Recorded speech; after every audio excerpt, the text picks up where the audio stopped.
Fala galera, beleza? Hoje a gente vai falar um pouquinho sobre a qualidade das lentes e do coating. Como a gente já disse anteriormente, as lentes são o insumo mais caro na hora de produzir a luneta, né? Portanto, para a gente ter uma lente de excepcional qualidade é muito caro, né? Hoje, para vocês terem ideia, aproximadamente de 80 a 90% das lentes do mundo são produzidas na Ásia, sendo sua maioria na China, tá? E aí muita gente me pergunta, né? Luneta da China é boa, não é? Como é que é? Então, como tudo a que a gente vem falando até agora, depende muito, tá? Para vocês terem ideia, muitas das marcas mais renomadas aí do mundo, incluindo marcas americanas, hoje em dia, elas não produzem as lentes elas mesmas.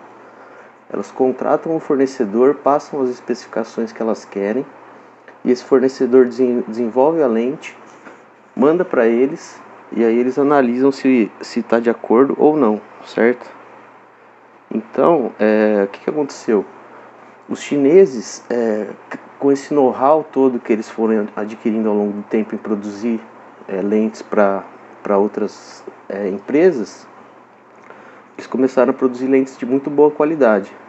E aí eles começaram a perceber que eles poderiam, em vez de, por exemplo, entregar conjunto de lentes para uma empresa por $50, e essa empresa vai lá e coloca a marca deles, faz o acabamento deles e vende por $200, eles mesmos poderiam produzir uma luneta, colocar uma marca deles e aí vender por $150. Então hoje a gente tem marcas muito boas de lunetas produzidas na China, tá? É que nem você pegar a Itália, por exemplo, a Fiat e a Ferrari, elas são italianas, né? Inclusive pertencem ao mesmo grupo, só que elas têm uma diferença de qualidade muito grande. Então tudo isso vai depender do preço que você vai pagar na luneta, certo? Então é bem difícil a gente perceber e mensurar a qualidade da lente, tá? Muitos fabricantes não indicam, inclusive, muito sobre a qualidade dessa lente. E assim, a gente no Brasil aqui tem dificuldade de analisar isso porque a gente tem pouco acesso a lunetas, né? Normalmente a gente importa, a gente compra de fora pela internet. É difícil a gente trocar essa figurinha de tipo, deixa eu ver sua luneta aqui, pega, mira, vê como é que é. E a gente se baseia muito por coisas online, reviews, gravações e tal. Só que aí que tem um problema. Por exemplo, você vai analisar uma imagem gravada. A gente está analisando um sistema óptico gravado por outro sistema óptico, que é uma câmera, que vai ser mostrado em uma tela. Então, repare aí que tem muitas variáveis, né?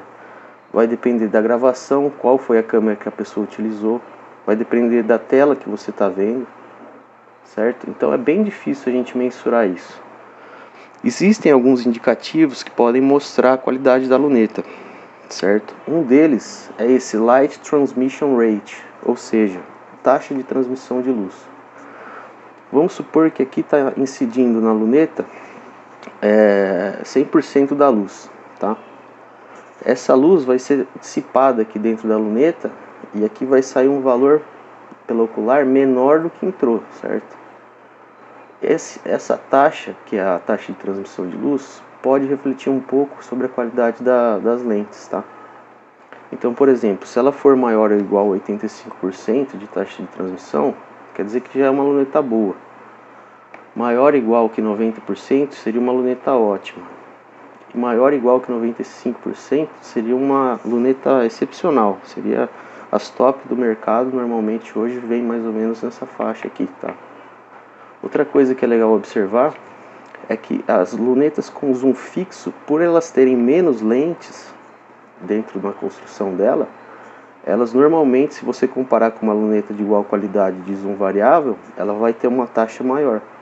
Porque quanto mais lentes você coloca aqui nesse percurso, mais a luz vai sendo barrada, certo? Outra coisa que é legal observar também é um fenômeno chamado aberração cromática. Eu vou deixar essa imagem aí para vocês darem uma olhada.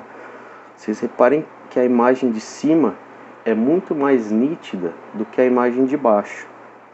Reparem bem nas bordas aí da construção. vocês vão ver que a de baixo, ela fica meio que as bordas coloridas e tal. Por que que isso acontece? Bom, quando a luz branca passa por uma lente, ocorre um processo de refração e as cores se dividem e tem trajetórias diferentes ao longo dessa lente. Vocês vão ver na imagem aí de cima que é uma lente cromática, tá?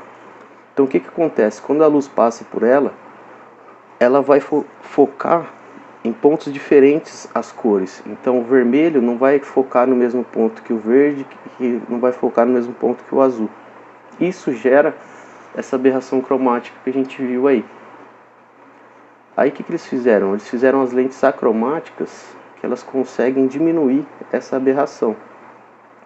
Então, devido ao formato dela, ela já consegue focar no mesmo ponto as cores vermelha e azul. Só a verde que fica por fora, certo? E por último, a gente tem as lentes apocromáticas, que a gente viu no vídeo de nomenclatura lá, que são as lentes HD, ED e APO. Que aí sim ela consegue focar nos 3 pontos, as 3 cores, né, o RGB, Red, Green, Blue, ela consegue focar no mesmo ponto. Aí sim a gente vai conseguir ver a imagem bem nítida, tá? Que seria essa última imagem aí de baixo. Beleza? Além disso, normalmente as lentes vêm aplicadas com coatings, né, que seriam filtros ou membranas que trazem algumas características construtivas a elas. Por exemplo, antirreflexo é uma característica muito importante, porque se a luz está refletindo na lente, quer dizer que ela não está incidindo, ela não está passando pela lente, ela está voltando. Então isso diminui a taxa de transmissão de luz, certo? A gente tem anti-embaçante, né, que a gente sabe que em dias frios, se ela não tiver, ela costuma embaçar. Meu óculos, por exemplo, faz muito isso. Anti-poeira, né, anti-riscos, anti-UV. Além disso, tem alguns filtros que favorecem a passagem de determinadas cores e também filtram a passagem de outras, tá? Então, a característica desse coating vai melhorar muito a qualidade da lente. Vocês podem ver nessa imagem aí que eu peguei do site da Discovery, uma comparação entre um cervo visto numa lente comum e ele visto em uma lente com o coating, tá? Você vê que ele fica bem mais nítido, dá pra ver bem mais os detalhes dele, certo? E tudo isso, quando você vai ampliando o zoom, você piora, né? Então, quanto melhor a qualidade da lente, melhor para zooms mais altos, tá? Basicamente era isso sobre lentes, tá? O próximo vídeo a gente vai falar um pouquinho sobre retículos e iluminação. Então se inscrevam aí, deixa o like se gostar, alguma crítica, sugestão, fiquem à vontade. Um abraço a todos aí.